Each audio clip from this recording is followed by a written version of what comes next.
नमस्कार दोस्तों, आप सभी का स्वागत है आपके अपने चैनल न्यू लक्ष्य एकेडमी पे। आइए चलते हैं आज हिंदी की सीटेट की अगली क्लास की तरफ। तो जैसे मेरे बच्चों आप ध्यान से देख पा रहे हो, ये है भाषा हिंदी की क्लास आपकी चल रही है। देखो हिंदी के पहले मैं एक क्वेश्चन आपको बोल रहा हूँ और मैं उम्मीद करूंगा कि आप सभी कमेंट में इसका जवाब देंगे। हिंदी दिवस कब मनाया जाता है? 5 सेकंड का टाइम आपको दिया जा रहा है। Time is over. हिंदी दिवस 14 सितंबर को प्रतिवर्ष मनाया जाता है, क्योंकि जब भारत का संविधान बन रहा था तो 14 सितंबर को हिंदी को भारत की राजभाषा के तौर पे एक्सेप्ट किया गया था। अब यहाँ एक क्वेश्चन आता है, व्हाट इज डिफरेंस बिटवीन राज्य भाषा और राजभाषा? तो मेरे प्यारे बच्चों, राज्य भाषा वो होती है जो पूरे राज्य में प्रॉपर बोली जाएगी, हर जगह उसको माना जाएगा और वो उस राज्य की स्पेशलिस्ट भाषा होगी कि इस राज्य में सब कुछ इसी भाषा का है। लेकिन जो राजभाषा है, यानी आपका राज किस भाषा में हो रहा है, यानी जो आपके शासकीय आदेश आएंगे वो किस भाषा के तहत आएंगे, उसलिए भारत को जो राजभाषा का दर्जा दिया गया है वो हिंदी भाषा को दिया गया है। चलो आगे चलते हैं। आइए देखते क्या है। संविधान की 8वीं अनुसूची। अब यहाँ एक चीज आती है, 8th शेड्यूल। क्वेश्चन अगर आ जाए कि भारत में कितनी अनुसूचियां हैं भारत के संविधान में, तो अगर पूछा जाए पहले कितनी थी तो 8 अनुसूचियां थी, अब कितनी है? 12 है। 9वीं 10वीं 11वीं 12वीं ये बाद में जोड़ी गई है। तो भारत के संविधान की 8वीं अनुसूची में 22 भाषाएं शामिल है। कितनी भाषाएं शामिल है पेपर में आ चुका है, एक एक पॉइंट कीमती है, हर लाइन से एक बार क्वेश्चन आ चुका है, इसलिए ध्यान से देखेंगे। 22 भाषाएं शामिल है। असमिया, बांग्ला, गुजराती, हिंदी, कन्नड़, कश्मीरी, कोंकणी, मलयालम, मणिपुरी, मराठी, नेपाली, ओडिशा, पंजाबी, संस्कृत, सिंधी, तमिल, तेलुगु, उर्दू, बोडो, सैंथाली, मैथिली, डोगरी। पहले तो ये संस्कृत है बेटा, क्या करते हैं कुछ बच्चे, देखो ध्यान से देखना। अब ये बोर्ड पे मैंने क्या लिख दिया, आप ध्यान से देखना। कुछ बच्चे पढ़ रहे होंगे, सर ये तो आपने गृह कार्य लिख दिया। यही छोटी छोटी जो कमियां हैं वही आगे जाके एक बड़ा रूप ले लेती हैं और भाषा के आरो अवरो यति गति लय में आपके दुविधा पैदा कर देती हैं। बेटा एक गृह कार्य नहीं है, ये गृह कार्य है। क्या है? गृह कार्य है। ये री की मात्रा है, इसका औचित्य भी उसी प्रकार बरकरार रखो जैसे आ की, ई की, ऊ की मात्रा आप बनाए रखते हो। तो एक गृह कार्य बेटा री की मात्रा है, तो री की आवाज में जैसे पृथ्वी नहीं हो पृथ्वी है। ठीक है, ध्यान रखेंगे, ये संस्कृत है, संस्कृत नहीं है। ठीक है। अब यहाँ कई बार क्वेश्चन आता है कि वे कौन सी 4 भाषाएं हैं जो लास्ट में जोड़ी गई है, तो वे है बोडो, डोगरी, मैथिली, संथाली। ये 4 भाषाएं 2004 के द्वारा बाद में जोड़ी गई है। आगे देखते हैं। भारतीय संविधान के अनुसार इंग्लिश लैंग्वेज, कौन सी लैंग्वेज? इंग्लिश लैंग्वेज एक सहयोगी प्रशासनिक भाषा है। सहयोगी प्रशासनिक भाषा, इसका मतलब है जैसे भी प्रशासन चल रहा हमारा तो उस प्रशासन में ये सहयोग के तौर पे है। हालांकि जो आज का आधुनिकता का युग है उसमें इसे मेन भाषा के तौर पे एक्सेप्ट कर लिया जाता है, लेकिन ये भारत के जो संविधान में बताया गया है कि इंग्लिश एक सहयोगी भाषा के तौर पे रहेगी। मुख्य तौर पर आपकी राजभाषा हिंदी है। आगे देखते हैं। अब एक कंसेप्ट आता है शास्त्रीय भाषाएं। शास्त्रीय भाषा यानी क्लासिकल लैंग्वेजेस, क्या समझते हो? बिल्कुल ठीक। शास्त्रीय भाषाएं वे भाषाएं हैं जो आदि पुरातन टाइम से चलती आ रही हैं और जिसमें पुराने टाइम के बहुत सारी ग्रंथ हैं, बहुत सारी रचनाएं आपको देखने को मिलती हैं। जैसे तमिल में भी आप देखोगे पांड्य शासकों ने तमिल सम्मेलन भी करवाए थे, 3 सम्मेलन है। वो टाइम संस्कृत भाषा है आपके, ये ऋग्वेद है, यजुर्वेद है, अथर्ववेद है।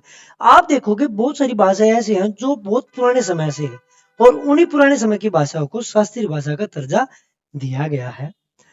तब पेपर में ये आता है बेटा कि इनमें से कौन सी शास्त्रीय भाषा है या इनमें से कौन सी शास्त्रीय भाषा नहीं है। तमिल, संस्कृत, कन्नड़, तेलुगु, मलयालम आरटीई मातृभाषा के माध्यम से अधिगम के अनुशंसा। आगे मैं बताता हूं, आइए आगे चलते हैं, ध्यान से देखना क्या बता रहे हैं। चलो, इसमें मेन बात क्या है, आरटीई के तहत इसका पता लगाया गया था कि मातृभाषा में इन चीजों की अनुशंसा की जाएगी जो ये हमारी शास्त्रीय भाषा है, इनको एक प्रॉपर शास्त्रीय भाषा का प्रॉपर दर्जा दिया गया। ये कोई ऐसी हवा में चलने वाली बात नहीं है, ठीक है। चलो आगे चलते हैं, आगे क्या है। अब एक टॉपिक आ गया है, भाषा शिक्षा की अवधारणाएं। भाषा शिक्षा की अवधारणा बेटा आप क्या समझते हो? देखो, इसमें बेसिकली तीन बातें हैं जो हम ध्यान से देखेंगे। चुनौतीपूर्ण अवधि की परिकल्पनाएं, बोधगम्य निवेश और सकारात्मक पुनर्बलन। यानी बहुत सारी चुनौतियों से गुजर के भाषा का जो हम बारीकियों को समझेंगे, उसकी क्या क्या चुनौतियां है, किसी भी भाषा के वहन में क्या क्या समस्या आती है, ठीक है। बोधगम्य निवेश, इसमें किस प्रकार का जो निवेश है, भाषा में भी एक प्रकार का निवेश होता है, आपके मनोभावों का, आपकी अभिव्यक्ति का या समय का भी जो है निवेश इसमें आता है। सकारात्मक पुनर्बलन यानी रीइंफोर्समेंट की बात की गई है, नेगेटिव नहीं बेटा, पॉजिटिव रीइंफोर्समेंट। यहाँ पे एक चीज समझो, सीटेट में भी आता है, सकारात्मक पुनर्बलन क्या है और नकारात्मक क्या है। देखो, पहली बात तो पुनर्बलन वो चीज होती है जो आपको एक कार्य करने की अवधि को या उसकी स्पीड को या उसकी रिपीटिशन को बढ़ा दे, पुनर्बलन वो चीज होती है। अब यहाँ सकारात्मक और नकारात्मक। सकारात्मक पुनर्बलन वो चीज है जो बाद में आनंद की अनुभूति दे और जिससे आपकी स्पीड बढ़ जाए। नकारात्मक पुनर्बलन क्या है? देखो, दंड नहीं है नकारात्मक पुनर्बलन, क्योंकि दंड देने के बाद किसी कार्य की पुनरावृत्ति घट जाती है, बिल्कुल रुक जाती है। लेकिन अभी हमने बताया है कि पुनर्बलन वो चीज है जो आपकी कार्य करने की स्पीड को या रिपीटिशन को बढ़ा दे। तो नकारात्मक पुनर्बलन वो चीज है जिससे आप डर से, यानी जैसे भैया आपको कोई जुर्माना है, जुर्माने का डर है, तो उस जुर्माने के डर से आप क्या है, कोई आपकी प्यारी चीज उसको हटा देंगे, तो आप उसको दोबारा पाने के लिए आप अपने रिपीटिशन को बढ़ा देंगे। मान लेते हैं भाई एक बिटिया है जो थोड़ी मेहनत कम कर रही है और उसको डर लग रहा है कि अगर पापा जी मेरे कमरे में लगा हुआ एसी हटा देंगे तो आगे मेरा क्या होगा। तो वो उस डर से या उस जो उसकी प्यारी चीज को हटा देने के बाद उसको दोबारा प्राप्त करने के लिए अपनी और स्पीड से और जोरों शोरों से तैयारी करती है, तो उससे उसकी पुनरावृत्ति बढ़ जाती है। तो नकारात्मक पुनर्बल इस प्रकार काम करता है। अब यहाँ पे एक चीज आ गई है, भाषा अर्जन। ध्यान से देखना बेटा, क्योंकि एक एक शब्द कीमती है, भाषा की बात है, ध्यान से देखेंगे। भाषा अर्जन, अर्जन का मतलब होता है आपने किसी चीज को प्राप्त कर लिया, अर्जन कर लिया। आप भाई मुझ उन चीजों का मैंने अर्जन किया है। अब दो चीजें हैं, एक तो भाषा का अर्जन और एक भाषा को सीखना। अगर कोई आपसे जिंदगी में पूछे कि जो आपके परिवेश से मातृभाषा, मातृभाषा नहीं, मातृभाषा आप सीखते हो, क्या वो भाषा का सीखना है या वो भाषा का अर्जन है? 1 सेकंड का टाइम है आपके पास। बिल्कुल ठीक जवाब, वो भाषा का अर्जन है। यानी आपके आसपास आपके पर्यावरण से जो आप डायरेक्टली इनडायरेक्टली भाषा का सीखते हो या अपने गहन करते हो, वो भाषा का अर्जन कहलाता है। हाँ, अगर किसी लैंग्वेज को आप एक एक शब्द से अलग अलग रिपीट तरीके से अलग से जोर लगा के सीखते हो, वो भाषा का सीखना है। जैसे इंग्लिश लैंग्वेज है, उसके लिए आप अलग से सीखते हो प्रॉपर कैसे कैसे वो भाषा बोलनी है। लेकिन जो आपकी मातृभाषा होगी, हिंदी होगी, तमिल, तेलुगु जो भी होगी, वो आपके परिवेश से आपके अंदर आ रही है, आपकी बोलचाल की भाषा है। उसको आप इतना भी फोकस करके नहीं सीखते, क्योंकि डायरेक्टली इनडायरेक्टली आपके आसपास आपके परिवेश से वो भाषा ग्रहण कर ली जाती है, इसलिए वो भाषा अर्जन कहलाती है। आइए आगे चलते हैं। टेक्निकल टीम, एक बार थोड़ा पानी का इंतजाम कर दीजिए, धन्यवाद। भाषा अर्जन एक ऐसी प्रक्रिया है, एक एक शब्द को ध्यान से देखेंगे। भाषा अर्जन एक ऐसी प्रक्रिया है जिसके अंतर्गत बच्चा अपने आसपास, बेटा ये चीज सबसे इंपॉर्टेंट है, अपने आसपास के वातावरण, परिवार में रहकर भाषा को सीखता है। यानी आप समझ में आ गया ना कि अपने आसपास के वातावरण और पर्यावरण में रह के उसको सीखता है, तो वो भाषा अर्जन कहलाती है। धन्यवाद टेक्निकल टीम।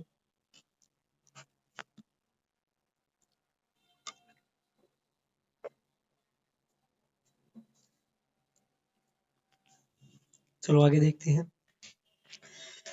वह दूसरों का अनुकरण करके भाषा को सीखता है। अब एक यहाँ पे एक शब्द आया है, दूसरों का अनुकरण।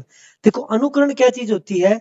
जो कार्य किसी के द्वारा किया गया है, उसी कार्य को देख के हमारे मन में जो छाप पड़ती है और उसी की पुनरावृत्ति हमारे अंदर से निकलती है, वो अनुकरण कहलाती है। मान लेते हैं, अगर आप बाहर, मान लेते हैं आप अपने दोस्तों के साथ घूमने चले गए, आप बहुत सीधे हो, जैसे मेरा मित्र है वैसे ही आप भी बहुत सीधे हो। आप जब गुजर रहे थे वहां पे आपने देखा कुछ मार पिटाई हो रही है और आपने वहां चीज पे ध्यान दिया, अटेंशन दी, उससे आपके अंदर रिटेंशन हो गई और कल को कहीं कुछ ऐसा गुस्सा हुआ तो आपके अंदर भी मार पिटाई का भाव आ गया और आपने वो चीज कर ली। यानी आपने उस चीज का क्या किया? अनुकरण किया। क्या किया? अनुकरण। यानी किसी के द्वारा किए गए कार्य को उठा के अपने अंदर ग्रहण करना और उसका अंदर से पुनरावलन यानी रिपीटिशन आपने कर दी, तो वो क्या हो जाएगा? अनुकरण करना कहलाता है। तो ये जो भाषा है, आपके परिवेश में आपके माता पिता, यार दोस्त, सगे संबंधी जिस भाषा को बोलते हैं, उस भाषा की छाप आपके मन पे पड़ी और उसके आपके अंदर से पुनरावृत्ति हुई, तो वो अनुकरण करना कहलाता है। दूसरों का अनुकरण करके भाषा को सीखते हैं, यह एक प्राकृतिक प्रक्रिया है। बेटा इस पे आपको मैंने बताया था ना, इसमें आपको अलग से जोर नहीं देना पड़ता। जो भाषा आप बोल रहे हो वो आपके परिवेश की भाषा है। ठीक है, जिस प्रकार मैं हिंदी का उच्चारण कर रहा हूं, तो मेरे आस पड़ोस की मेरी मातृभाषा हिंदी है, जिसका मैंने अर्जन किया है। आइए आगे चलते हैं। इसके लिए कोई औपचारिक साधन की आवश्यकता नहीं पड़ती। यानी एक चीज देखना, आप पुराने टाइम के बड़े बूढ़े देखना, वो स्कूल बेशक ना गए हों, वो 0 कक्षा तक पढ़े हों, लेकिन वो भी भाषा बोलते हैं। तो ये कैसे संभव होगा? बेटा वो इसी कंसेप्ट के द्वारा संभव होगा। यह एक प्रकार से मातृभाषा या क्षेत्रीय भाषा होती है। तो चलो आगे चलते हैं।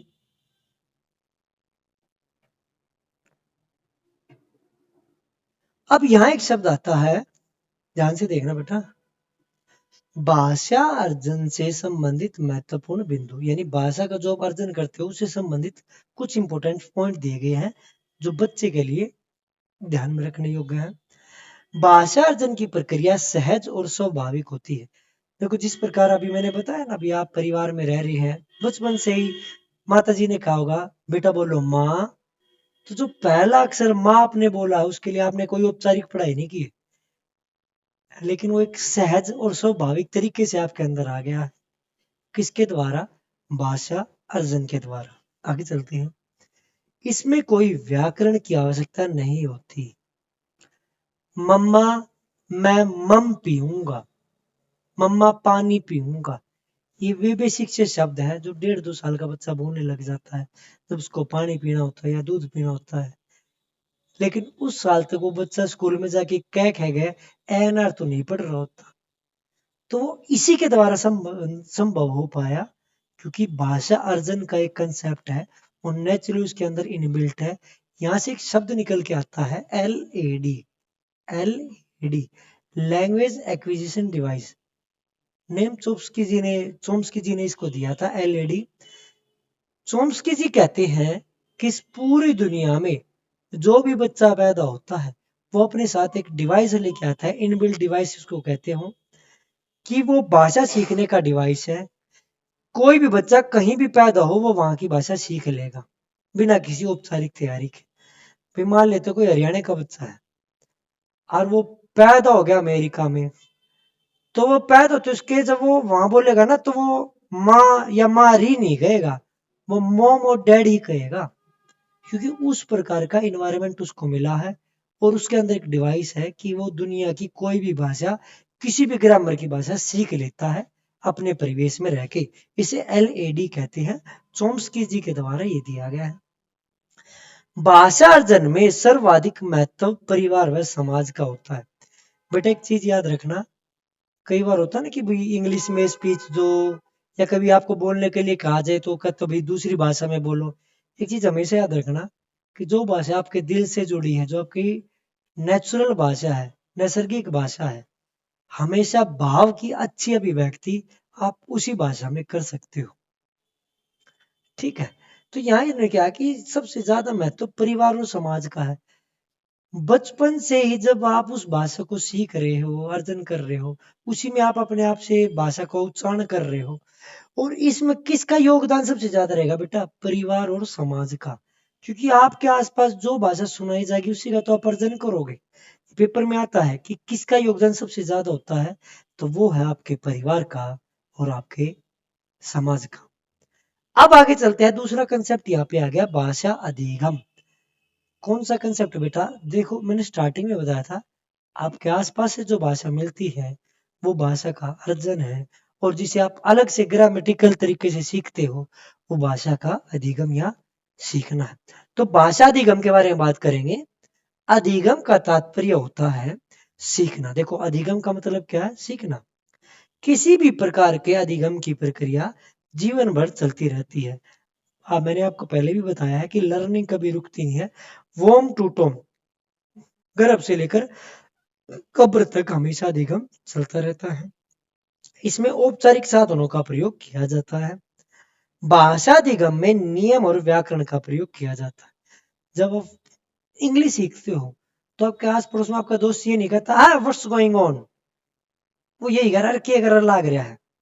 क्यों? क्योंकि वो आपका परिवेश की भाषा है।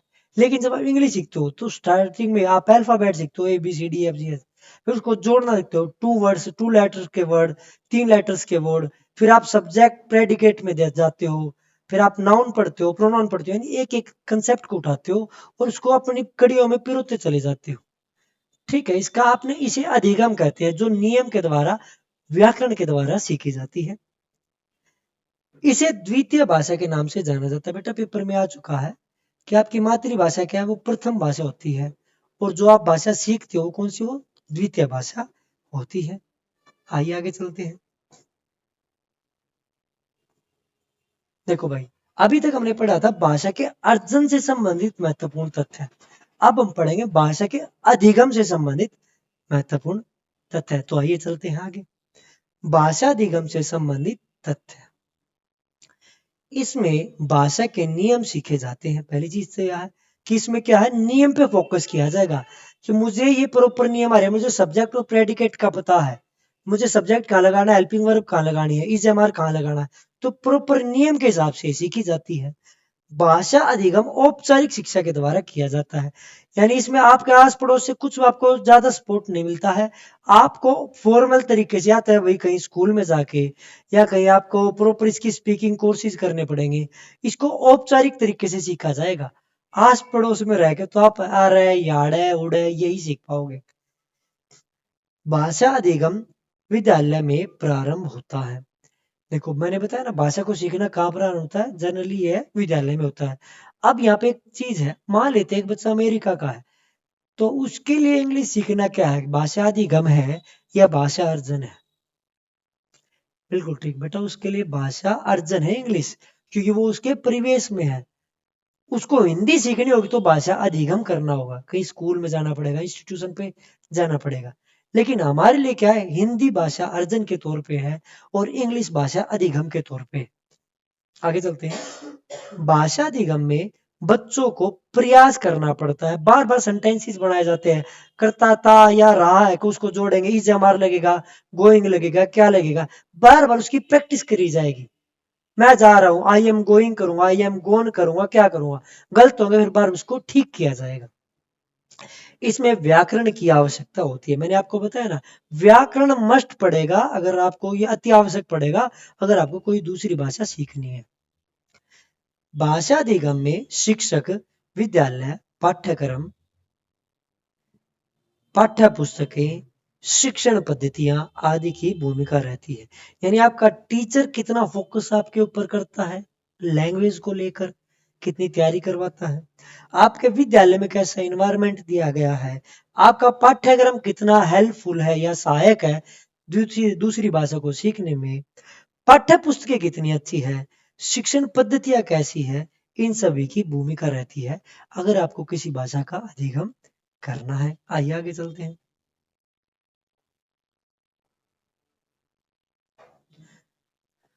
आगे आप देख पा रहे हो बेटा, ध्यान से देखना, भाषा अधिगम से संबंधित ये चीज जो हमारी हो गई है। एक मिनट। अब यहाँ पे एक चीज आती है, अधिगम के प्रकार। यानी अधिगम के प्रकार का, अधिगम किस किस प्रकार के द्वारा होता है, अधिगम किन किन वर्गों में बांटा गया, ध्यान से देखने। पहला है क्रियात्मक अधिगम। क्रियात्मक अधिगम में सीखने के लिए क्रियाओं के स्वरूप और क्रियाओं की गति पर ध्यान दिया जाता है। यानी अधिगम तो है, यानी सीखना तो है, लेकिन फोकस किस पे जाएगा, आपकी एक्टिविटी बेस्ड लर्निंग है। कुछ ना कुछ एक्टिविटी आपसे करवाई जाएगी। मान लेते हैं आपने एक वो बनवा लिया, टीचिंग एड बनवा लिया, उसमें EMR दे दिया और आगे IVC लगा दिया। अब उसमें भाई क्या लगाना है बच्चे खुद करके देखेंगे, कुछ ना खुद एक्टिविटी करेंगे, ग्रुप बना के एक्टिविटी होगी, कुछ भी एक्टिविटी होगी, लेकिन इस पे मेन फोकस होगा आपकी एक्टिविटी पर। आपकी एक्टिविटी कितनी आपने अच्छे तरीके से डिफाइन की है, उसको मैनेज किया है, वही इस पूरे पॉइंट को अपनी ओर लेके जाएगी। ठीक है, वो इस कंटेंट को आगे बढ़ाएगी। तो जब क्रियाओं पे बेस्ड हो अधिगम तो क्रियात्मक अधिगम है। आगे है शाब्दिक या वाचिक अधिगम। शाब्दिक या वाचिक अधिगम सीखने में संकेतों, चित्रों, शब्दों, अंकों आदि के माध्यम से किया जाता है। यहाँ आपको पता लग रहा है शब्द या जो है वाचिक है, यानी जो आपके अंदर से वचन लिख रहे हैं। यानी मेन फोकस किसके ऊपर रहेगा, शब्दों के। जैसे अभी मैं आपसे जो करवा रहा हूं, अभी आपको मैं कोई एक्टिविटी तो नहीं करवा रहा हूं, तो ये किस प्रकार का अधिगम है बेटा, ये शाब्दिक या वाचिक अधिगम है, क्योंकि मैं अपने शब्दों से आपको बता रहा हूं, आपको सिखा रहा हूं। ठीक है। विचारात्मक अधिगम क्या है, विचारात्मक अधिगम में व्यक्ति समाज में दैनिक जीवन अनुभवों को देखकर या सुनकर विचार करके सीखता है। यानी अब ये क्या चीज होगी, अब ये चीज होगी आपके ऊपर, ये जो कहते हैं ना इंडिविजुअल के ऊपर होगी, कि मैं कितना मंथन करता हूं, मस्तिष्क जुगाली करता हूं।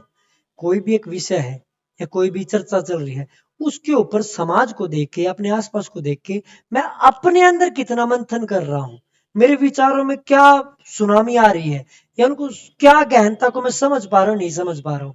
तो ये होगा वैचारिक अधिगम। यानी इसमें बच्चा मेन फोकस होगा, उसमें एक्टिविटी मेन होगी, इसमें जो शब्द हैं, यानी जो शब्दों के द्वारा आपको ज्ञान दिया गया है, वो ज्यादा मेन होंगे। समझ में है ना। चलो आगे देखते हैं।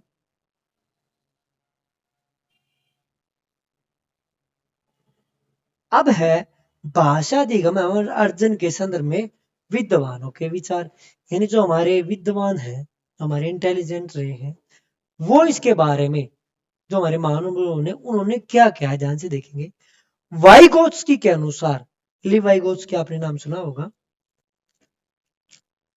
वाइगोत्स्की के अनुसार बच्चे की भाषा समाज के साथ संपर्क का ही परिणाम है। आप ध्यान से देखना, ली वाइगोत्स्की आप पढ़ोगे सोशल डेवलपमेंट में, ठीक है, जिसमें ZPD आप ये सब चीजें पढ़ोगे। तो वाइगोत्स्की के अनुसार आप क्या समझते हो कि जो भी आप बच्चा भाषा सीखता है, वो भाषा एकमात्र परिणाम है समाज के साथ आपके इंटरेक्शन का। यानी आपके संपर्क कैसे है समाज के साथ। भाई इसका कहना सिंपल सा है, आप जिस समाज में जाके रहोगे, जिस समाज के साथ आपके संपर्क होंगे, उसी प्रकार से आपकी भाषा तैयार हो जाएगी।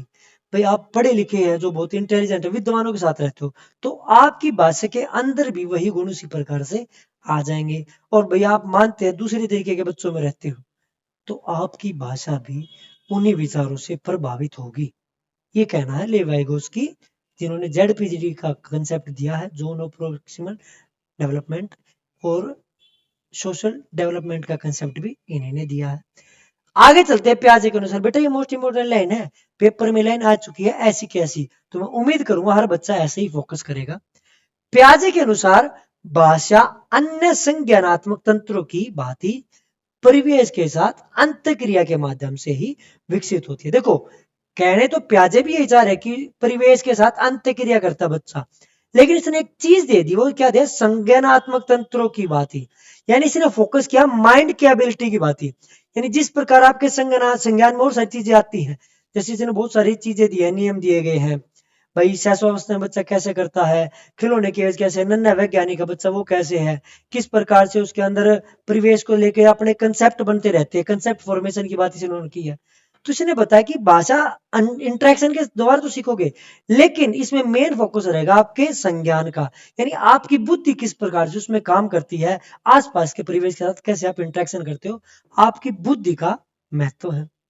चॉम्स्की के अनुसार, मैंने बताया चॉम्स्की जी भी है, भाषा अर्जन की क्षमता बालकों में जन्मजात होती है और वह भाषा की व्यवस्था को पहचानने की शक्ति के साथ पैदा होते हैं। इसे LAD कहा गया। मैंने आपको बताया, चोम्स्की जी कहते हैं इस धरती पर किसी भी वर्ग, समुदाय, जाति, कोई भी बच्चा हो, अपने साथ एक योग्यता लेके आता है, भाषा सीखने की योग्यता। और ये भाषा सीखने की योग्यता सार्वभौमिक तौर पे पाई जाती है, यानी सबके अंदर है।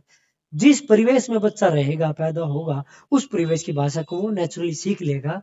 और इसे उन्होंने शब्द दिया LAD। ये जो डिवाइस है ये उसके अंदर इनबिल्ट है। तो इस प्रकार चोम्स्की जी ने ये कहा है। चलो भाई, ये अगली कक्षा की बातें आ गई हैं। आज की इस कक्षा को यहीं विराम करते हैं।